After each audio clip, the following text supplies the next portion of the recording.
Welcome to the Old Time Radio Westerns. I'm your host, Andrew Rhines, and I'm excited to bring you another episode absolutely free. This episode is just one of over 80 episodes we release monthly. Each one is meticulously digitally restored and stored in the cloud, which comes at a considerable expense. To help cover these costs, you might hear some advertisements throughout this episode. While we retain the original commercials for historical authenticity, you may encounter modern ads. We promise to keep these ads to a minimum and try to place them where you would have originally heard them when they aired. If you prefer an ad-free experience, you can support us by becoming a member on our Patreon page. Go to otrwesterns.com/donate. Again, that's otrwesterns.com/donate for more information. I want to emphasize that we're committed to providing this content to you for free, but also want to be transparent about the financial realities of producing these shows. As a reminder, if you're listening to this episode on a service you pay for, please know that they do not support this podcast in any way, and the ads will be in this episode. Now, let's get into this episode. This episode is going to be Challenge of the Yukon. Original air dates August 23rd, 1951, and the title is The Scent of Death. Thanks for listening, and I hope you enjoy. Now, as howling winds echo across the snow-covered reaches of the wild Northwest, the Quaker Oats Company, makers of Quaker Puff Wheat and Quaker Puff Rice, the delicious cereal shot from guns, in cooperation with the Mutual Broadcasting System, present by special recording Sergeant Preston of the Yukon. It's Yukon King, swiftest and strongest lead dog of the Northwest, breaking the trail for Sergeant Preston of the Northwest Mounted Police in his relentless pursuit of lawbreakers. And King, on you, Husky! Gold discovered in the Yukon. A stampede to the Klondike in the wild race for riches. Back to the days of the gold rush. And the adventures of Sergeant Preston and his wonder dog, Yukon King, as they meet the challenge of the Yukon.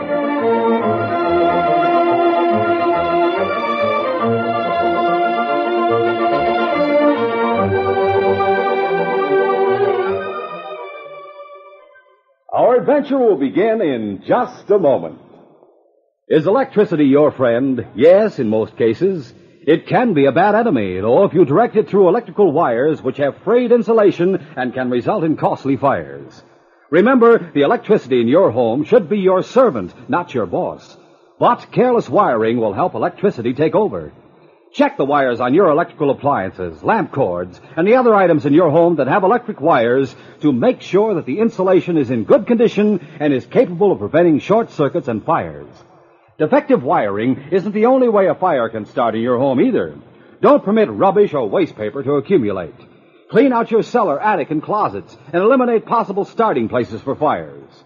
Almost 1,000 fires daily take place in homes across the country, due in most cases to carelessness. Be sure your home isn't one of them. Check up and clean up. Don't gamble with fire. The odds are against you. This message is brought to you as a public service.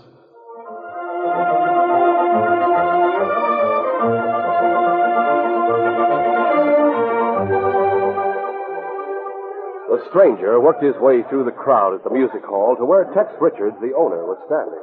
Tex, you know a man who calls himself Steve Hall? Steve?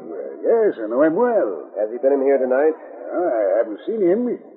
But just a second. Here comes Amy Shannon, our star. Should know if he's been around. Say, Amy. Yes. This gentleman, what's your name, sir? Ben Adams. Mr. Adams, Amy Shannon. How do you do? Hello. He's looking for Steve Hall. Have you seen him tonight? He was here for the first show, but are you a friend of Steve's, Mr. Adams? I'm not in the habit of making friends with polecats. That's the only name I'd apply to Sid Hawk. Hawk? Who's Sid Hawk? You asked about Steve Hall. He called himself Sid Hawk back in San Francisco. Are you sure you have the right man? Yes, I saw him in the lobby of the Mansion House tonight. There must be some mistake. There isn't a better liked man in Dawson. He's easy to like, I suppose, for those who don't know him. But we do know him. When he made his big strike on Canyon Creek, there wasn't a person in town who wasn't glad of it. Oh, he's made a big strike, huh? Yeah? That proves there's no justice. I don't like the way you're talking about Steve. Forget it, lady. That's impossible.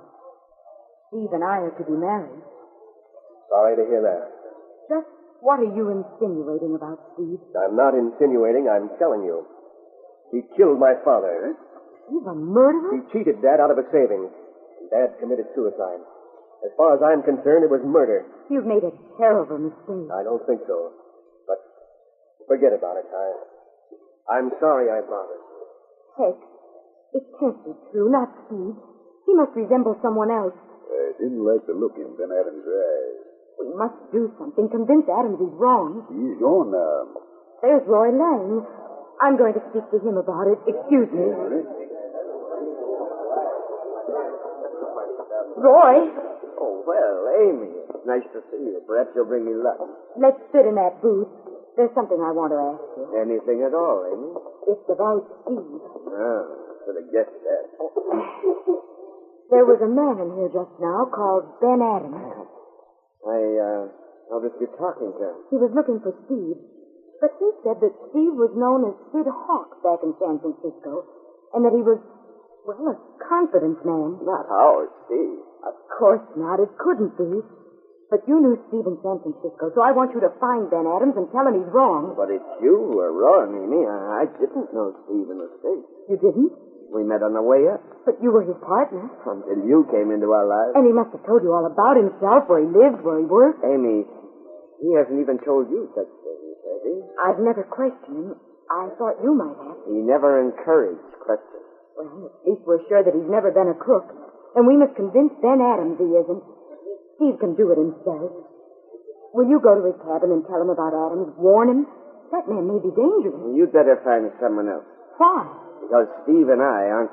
Why not? You promised to marry him. He thinks I'm still paying you too much attention. Of all the ridiculous... No. He's right to be jealous. I still want to marry you. I'd like nothing better than to change your mind. Now we've gone all over that, Roy. I like you, and you'll always be one of my best friends. Perhaps if it weren't for Steve... You see, there's still hope for me. Steve realizes it. That's Oh, why... nonsense, Roy. Will you go and see him for me? I'd rather not. Very well. I shall go myself. You have another show. I'll be back in time for it. At least I'll try to be. If I'm not, Tex will understand. You tell him where I've gone. All right, Amy. I'll see you later, Roy. Amy went to her dressing room, threw a cloak around her shoulders, but didn't bother with overshoes. And her slippers were soaked from the melting snow before she reached 4th Street. Steve's cabin was dark, but there was a full moon, and she saw a man in front of the cabin and recognized him. It's Ben Adams. I must get a policeman. Amy found Constable Downey on Front Street and hurried back to Steve's cabin with him. Did this man threaten Steve, Amy? Not exactly, Constable, but he said Steve was responsible for his father's death. Look, there's a light in the cabin now. He's inside with Steve. You stay behind me, Amy. Yes, Constable. Steve, open up. Roy, Yes. what are you doing here? I decided to follow you. Make sure you didn't get into any trouble. I just arrived. Where's Steve? Not here. And you just opened the door and walked in, Roy? Well, I saw a man hurrying away from here. Ben Adams. No one answered my knock, so I tried the door. It was unlocked. I wanted to see if Steve was all right, so I came in. And found an empty cabin. That's right. There's a stain on the floor you should take a look at, Constable. Over there. It looks like blood to me. Oh, yes. Oh, Take it easy, Amy. that man killed him. No reason to suppose that. The man you saw wasn't carrying a body, was he, Roy? No, he wasn't carrying any. He killed him and dragged him out the back door down into the ravine. Steve's been murdered. Now, Amy, listen to me. That stain's very small. Steve may simply have cut his finger. Somehow I know. I'm sure. He's dead. Roy, you know Ben Adams when you see him? Yes? I'll have a look around here. You take Amy home and come back. We'll find this Ben Adams and question him. Right. Come on, Amy. Roy. There's nothing to cry about.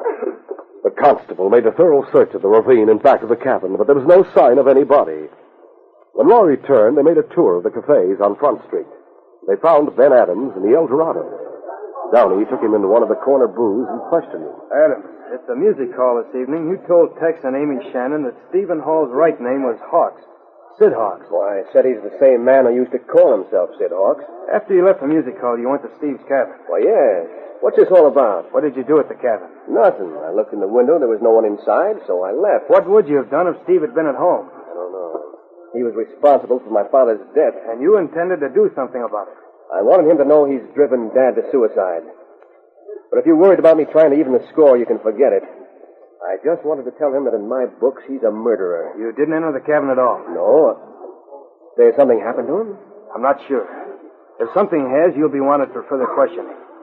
Downey made a complete report to the sergeant at headquarters. When he had finished... There was no sign of a struggle in the cabin, Jim? No, Sergeant. Only the stain on the floor. Well, you're right. King should be able to find Steve wherever he is. We'll take over. You'd better get some sleep. Right, Sergeant. Come on, King. Work to be done. The sergeant went over every inch of the cabin.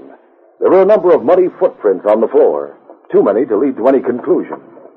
Underneath the cot, he found a strongbox. Heavy, King. Probably full of gold dust. Lock hasn't been tampered with. There's been no robbery. Well, let's take a look at his clothes. Find something to give you the scent. This will do. Steve's neckerchief. Get the scent, King. Find him, boy. King started for the door. At that moment, it swung open. A man stood in the doorway. King slipped past him to wait for the sergeant in the street. But the sergeant had stopped. Steve! The man's clothes were plastered with mud, and there was a strange light in his eyes. He stumbled a little as he entered the cabin and sank into a chair. Here, King. Come back, boy. What's the matter, Steve? What happened to you? Nothing. Your clothes. Oh, I fell down, slipped. Mud and slush. Did you want to see me about something? Just seeing you is enough. I don't understand. Amy's been worried. Amy Shannon? Of course. Why should she be worried? A man called Ben Adams was looking for you this evening. Yeah? You know him? No. Never heard the name. Well, he seemed to think he knew you and accused you of swindling his father. Amy saw him hanging around here and brought Constable Downey. The man was gone, but they found a blood stain on the floor over there. It's nothing. I cut myself shaving. Well, I suggest that you change your clothes and go see Amy. As for this Ben Adams, you and I'll call on him tomorrow and get this matter of the mistaken identification straightened out. He must have known my brother Sid. Your brother?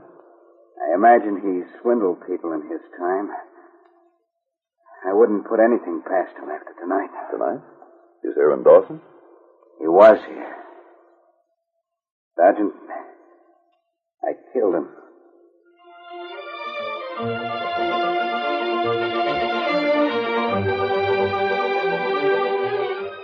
We'll continue our adventure in just a moment. Say, kids, picture yourself at the ball game right now. The bases are loaded with 2 outs. The star hitter steps up, and you see him in person. You get the thrill of seeing him hit that homer. Get in on the fun. Come out to the ball game as guest of a major or minor league team. Yes, you can go free if you are 12 years or younger and bring a paying adult like Mom or Dad. It's so easy to get a free baseball ticket. It's right inside a package of Quaker Puffed Wheat, Quaker Puffed Rice, and Muffet Shredded Wheat. You get 2 free tickets in Quaker Pack-O-10. The tickets tell you the names of the teams and the dates. Bring the whole family and have the time of your lives at the ballpark. Remember, no mailing, no waiting. You can get as many free baseball tickets as you want. They're inside packages of Quaker Puffed Wheat or Puffed Rice, Muffet Shredded Wheat, or Quaker Pack-O-10. Get yours right away.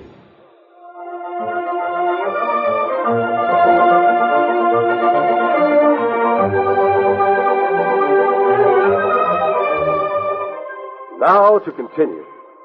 After the mud-plastered miner had made his startling confession, he buried his head in his hands. You killed your brother? Do you realize what you're saying, man? Yes. Just give me a moment. I'll tell you all about it. Your twin brother? That's right. His name was Sid. I hadn't seen him for years until tonight. He just arrived. Well, why did you kill him? It was self-defense, believe me. Perhaps you'd better consult a lawyer before you say anything more. I mean to tell you the whole truth. What have you done with the body? I should have come to you right away. The body, Steve. I doubt if you'll ever recover it. When I saw what I'd done, I was afraid. I took the body down to the Yukon. I found a hole in the ice. I forced him under. Current will carry him downstream underneath the ice, on into Alaska. Spring breakup will be coming any hour now. I doubt if you'll ever find him. Well, you can't be accused of murder until we do. I want to be accused. I want to stand trial. I want to prove to the whole world I killed in self-defense. We must first prove someone's been killed. Arrest me, Sergeant. In view of your confession, you'll be booked for investigation of murder.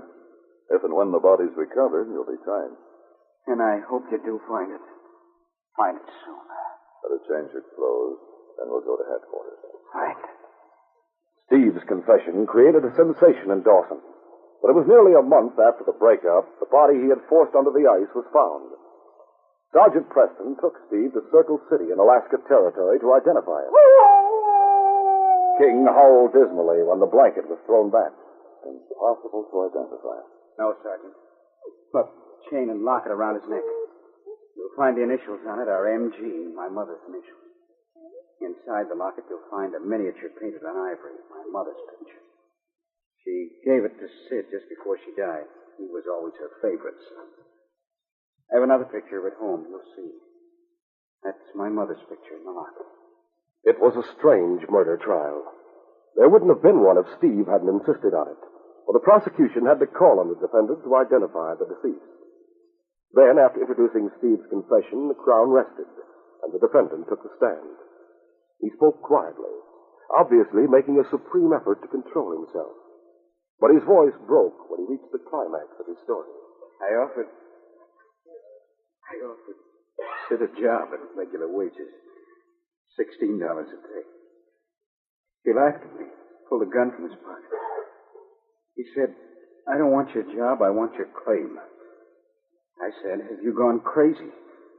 He said, no, there's no one in this world can tell you and me apart.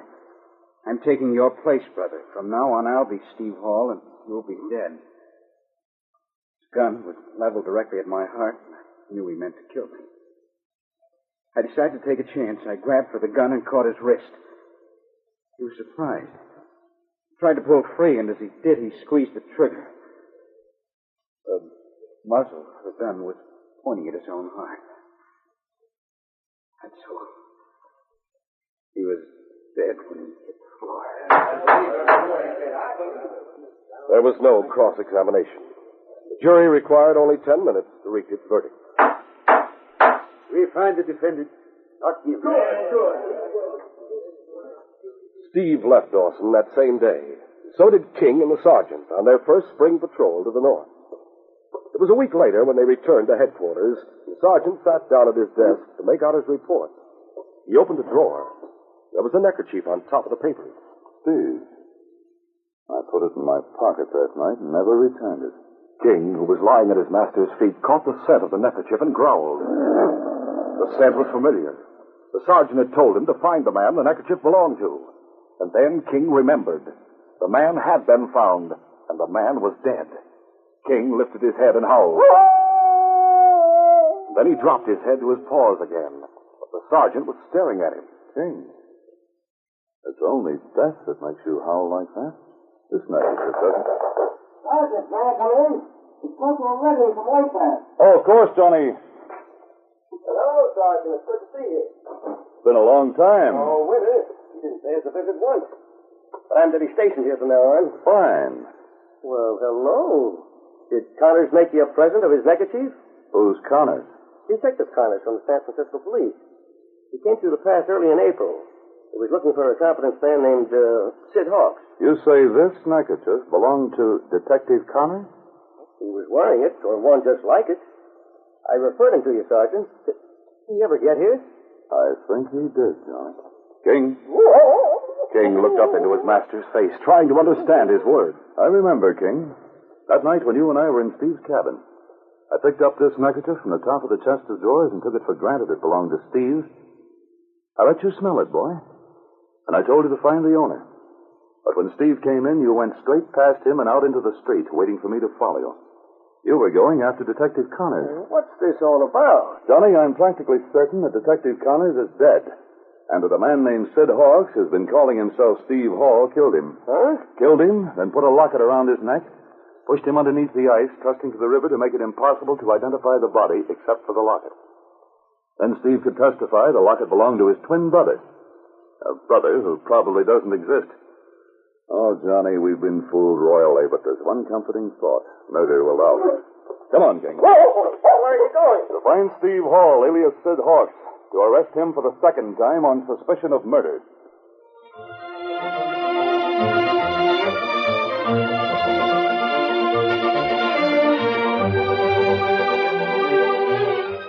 We'll continue our adventure in just a moment.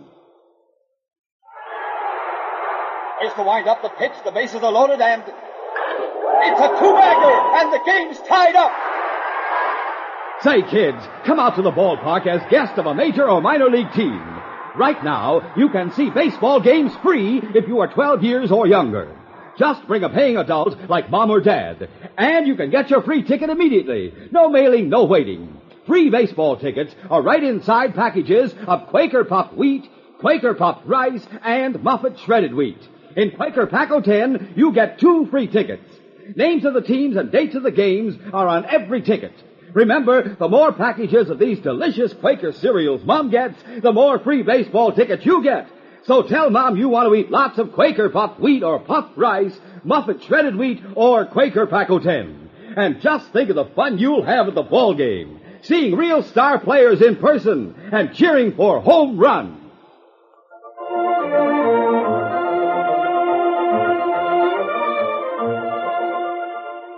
Now to continue.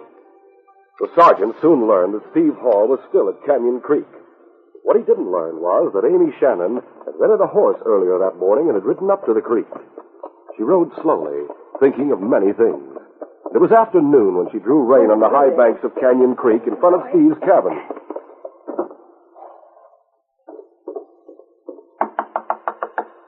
Steve? The appearance of the man who opened the door shocked Amy. He needed a shave, and his eyes were bloodshot. There were deep lines etched across his forehead and down his cheeks. Steve, What do you want? Told you not to come up here. the way you look proves I was right in coming. You can't come in. Oh, yes, I can. I said you couldn't come in. I'm in now.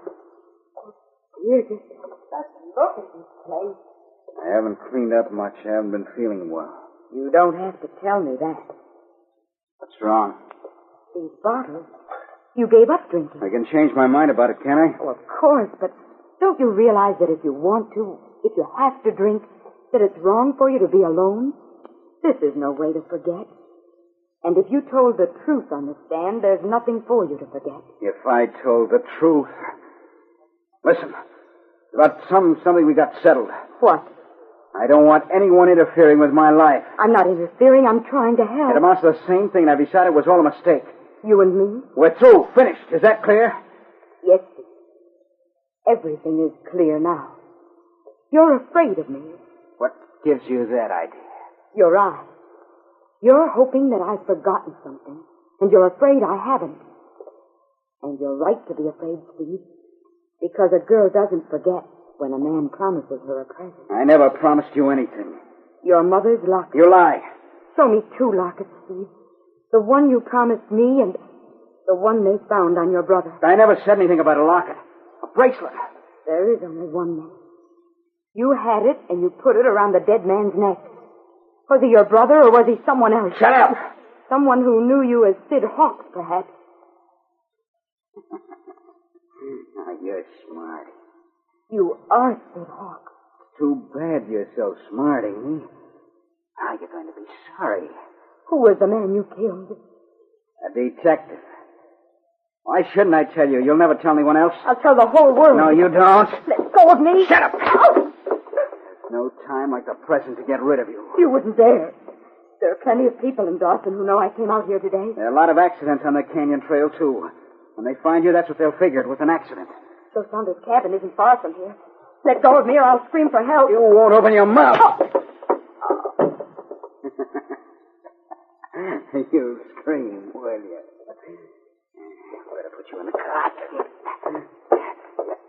Now then, over your face. No stains on the floor this time. Tonight I'll drop you over the edge of the canyon. Where's that pillow? I see it. Now, a good thing you're out, sister. This pillow's too dirty for your taste. But then the dirt wouldn't bother you for long. Who's that? The door's unbarred. The man was still bent over the still form of the girl when the door burst open. The next second, the sergeant was beside him and had pulled him to his feet. There's only one treatment for your kind. Watch him, King. Don't let him move. As King stood guard over the killer, the sergeant went to work reviving Amy. Several minutes before she groaned and opened her eyes. You're all right, Amy? Sergeant Preston. But he tried to kill me. Yes, we saw him. What brought you here? An idea King gave me, and a visit from Constable Redding of White Pass. A San Francisco detective started up to Dawson early in April. He was looking for Sid Hawks. Sergeant Steve is Sid Hawks, and the man he killed was a detective. He admitted it just before he hit me and started... He'll never have another chance to kill. On your feet, Hawks. Don't. I have no intention of hitting you again. You're under arrest, and the charge is murder. You can't try me again. I know the law. I've been tried once, and I was acquitted. You were tried for the murder of a non-existent twin brother. Now you'll be tried for the murder of Detective Connors. This time the verdict will be guilty, and when you've paid for your crime with your life, this case will be closed.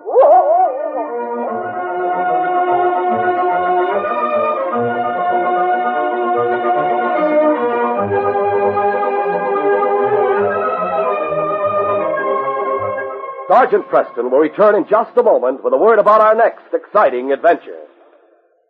Some of the most popular people you know are waiting for you on Mutual every Sunday. They're on hand to bring you their good company wherever you are, wherever you go, whatever you do. Just turn your radio dial to your Mutual station and join the famous master detective Nick Carter on a suspense-filled case. For stirring and heartwarming tales of the Old West, a boy and his dog, there are the adventures of Rin Tin Tin. And more hard-riding, fast-shooting frontier exploits are brought to you by the ever-popular Western hero Wild Bill Hickok. You can thrill to the operations of big city law enforcement with the public prosecutor.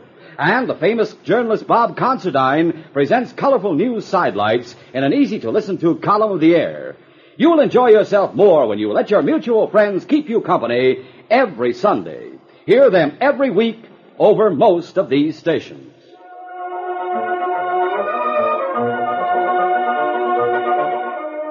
When crooks operating around 30 Mile evaded capture and continued to terrorize the people, Sergeant Preston headed toward the town to help round up the gang. Well, King, we'll soon be in 30 Mile. We'll do all we can to...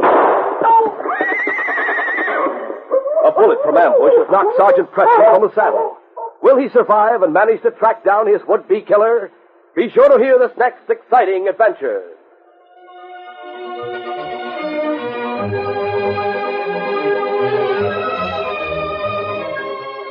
These Sergeant Preston of the Yukon adventures are brought to you every Monday through Friday at this time by the Quaker Oats Company, makers of Quaker Puff Wheat and Quaker Puff Rice, the delicious cereals shot from guns. By special recording in cooperation with the Mutual Broadcasting System. They are a copyrighted feature of Sergeant Preston of the Yukon Incorporated. Created by George W. Trendle, produced by Trendle Campbell Muir Incorporated, and directed by Fred Flowerday. The part of Sergeant Preston is played by Paul Sutton.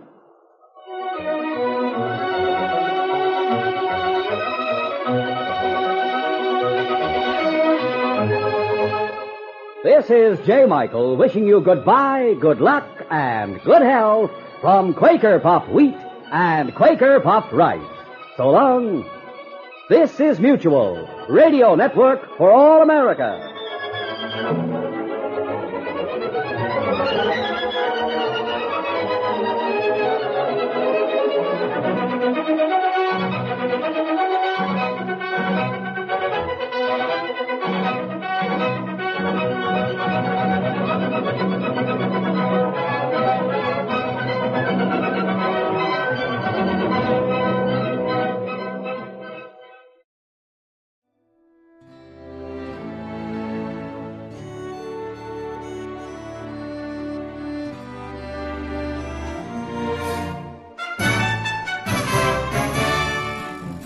This has been a presentation of OTRWesterns.com, and we hope you enjoyed. Please take some time to like and rate our shows in your favorite podcast application. Follow us on Facebook by going to OTRWesterns.com/Facebook. Subscribe to our YouTube channel by going to OTRWesterns.com/YouTube. And send us an email, podcast@OTRWesterns.com. You can call and leave us a voicemail, 707-986-8739. This episode is copyright under the Attribution Non-Commercial Share Alike copyright. For more information, go to OTRWesterns.com/copyright. Have a great day, and thanks for listening.